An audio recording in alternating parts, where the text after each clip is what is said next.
dari kelompok 1 yang akan mempresentasikan materi kami mengenai peta konsep anomali air. Namun sebelum kami membahas materi tersebut, pertama-tama kami akan memperkenalkan diri kami masing-masing.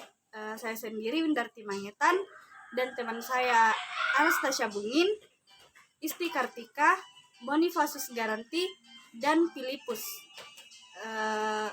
Silakan teman-teman menyimak materi yang akan kami jelaskan nanti. Terima kasih.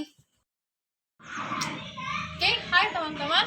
Hari ini saya dari kelompok 1 akan mempresentasikan tentang konsep anomali air. Yang pertama, anomali air. Definisi anomali air. Anomali air adalah sifat kekecualian air atau penyimpangan air. Dalam artian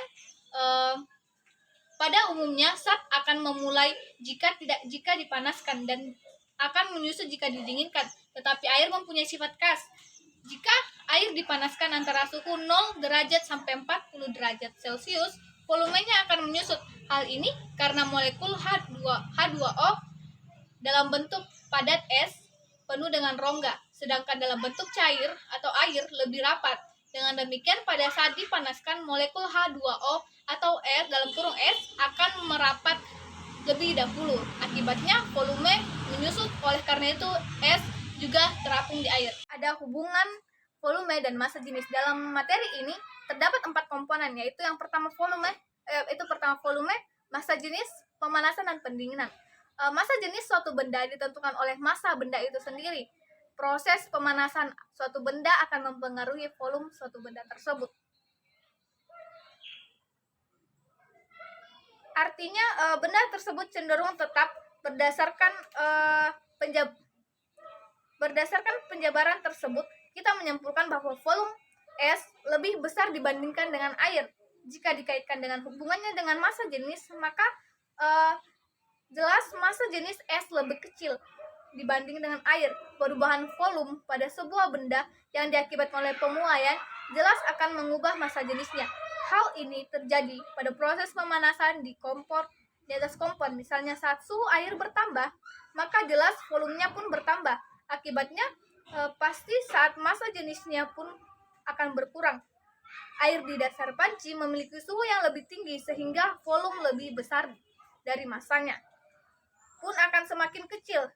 Kita dapat menyimpulkan bahwa air di atas panci memiliki massa jenis yang lebih kecil dibandingkan di bagian atas air, dan dasar panci akan bergerak ke atas. Hal ini adalah yang menyebabkan terjadinya arus konveksi di panci. Kemudian yang ketiga, sentuhan anomali air. Sentuhan anomali air di sini terdapat 2 komponen, yakni suhu dan kalor, kemudian air atau H2O. Kemudian es pada suhu 0 derajat hingga suhu minus pasti akan mempunyai volume yang kecil dibandingkan suhu positif. Sehingga massa jenis es akan lebih besar dibandingkan dengan air. Apa akibatnya? Sudah dipastikan bahwa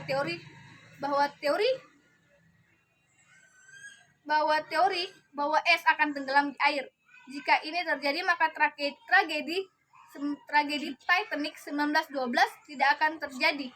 Tapi hal yang lebih buruk dapat terjadi. Sangat dimungkinkan dasar lautan akan menjadi es. Sehingga kehidupan di dasar laut akan musnah. Makhluk hidup seperti penguin, beruang akan terancam tidak memiliki tempat hidup. Penguin yang hidup di daerah kutub dapat mengambil keuntungan dari keadaan ini untuk mencapai air yang di bawah es. Kemudian bongkahan es yang ada di Samudra Atlantik mungkin secuil dari sekian banyak bukti bahwa segala sesuatu yang berhubungan dengan kehidupan telah terukur dengan sangat teliti. Ini merupakan bukti dari Tuhan yang sangat menyayangi kita semua sebagai makhluk hidup yang berada di muka bumi. Kemudian air yang membeku dalam bebatuan karena volumenya membesar, maka mampu memecahkan bebatuan. Dengan begitu mineral dalam batuan bisa keluar dan memberikan manfaat bagi kehidupan dan tumbuhan-tumbuhan lainnya. Air yang membeku menjadi gunung es akan mengapung di permukaan laut. Tentu kehidupan akan lebih sulit terjadi jika volume air ketika membeku sama saja berat masanya dengan cair. Sifat anomali air juga mempengaruhi cuaca, keseimbangan iklim sehingga cuaca di bumi tidak terlalu panas dan tidak terlalu dingin. Tentu pula kita harus memperhatikan sifat lainnya dari air seperti tegangan air yang memungkinkan tanaman minum air. Kemudian kita semua telah mengetahui bahwa hal ini seharusnya bersyukur dalam setiap saat karena Tuhan berkehendak atas bertanya kehidupan di kutub, sehingga geografis pun semakin berwarna dan menantang kita untuk selalu belajar tiada hentinya tentang kebesaran Tuhan. Ada waktu air mengalami anomali. Dalam materi ini terdapat satu konsep, yaitu yang dinamakan konsep pemuaian. Peristiwa anomali sendiri erat kaitannya dengan konsep pemuaian ketika memperoleh kalor sehingga ukurannya akan bertambah. Contohnya dapat diamati bagaimana kabel listrik PLN yang panjang berubah-ubah atau mengapa rel kereta api dibuat renggang satu sama lain. Jawabannya adalah karena pada umumnya benda akan memuai ketika mendapat kalor sehingga ukurannya bertambah. Partikel-partikel penyusun sebuah benda akan bertambah jaraknya jika memperoleh kalor sehingga hal ini berdampak pada ukurannya. Melalui pemahaman ini kita dapat menduga bahwa besi dengan massa tetap akan memiliki volume lebih besar saat suhunya 1000 derajat Celcius dibandingkan dengan suhu 0 derajat Celcius. Semakin tinggi suhu, maka volume benda akan semakin besar. Lantas, mengapa air pada suhu 1000 derajat memiliki volume yang besar dibandingkan pada suhu 0 derajat? Berdasarkan uraian di atas, maka kita harus sepakat menjawab ya. Namun, tahukah Anda bahwa di sini letak menariknya sifat air yang dikenal dengan anomali air adalah pengecualian sifat air dari keadaan umum saat lain.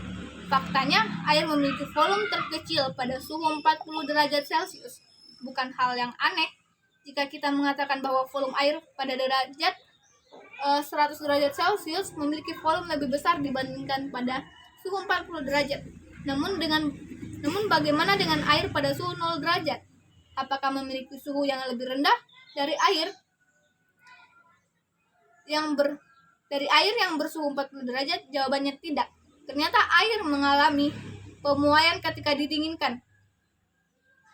Mulai dari 40 derajat sampai sama seperti saat air dipanaskan di atas suhu 40 derajat. Aneh bukan? Artinya volume air terus bertambah saat didinginkan sehingga akhirnya mencapai suhu 0 derajat. Setelah mencapai suhu 0 derajat, pada umumnya air akan mengalami perubahan wujud dari air menjadi es. Air akhirnya akan berwujud es pada suhu minus sehingga sudah jelas pasti memiliki suhu yang lebih tinggi dari es. Namun dengan sifat anomalinya ternyata air justru memiliki volume yang kecil. Jadi di sini kita dapat simpulkan bahwa pemuaian sangat berpengaruh bagi anomali air, di mana ketika dia mendapatkan suhu yang lebih tinggi maka volumenya akan mengecil. Tetapi jika ia mendapatkan suhu yang rendah di bawah 40 derajat akan memiliki volume yang lebih besar. Sekian dari kami. Jika ada salah kata dan hal yang kurang dimengerti, mohon dimaafkan. Sekian dari penjelasan kami. Terima kasih.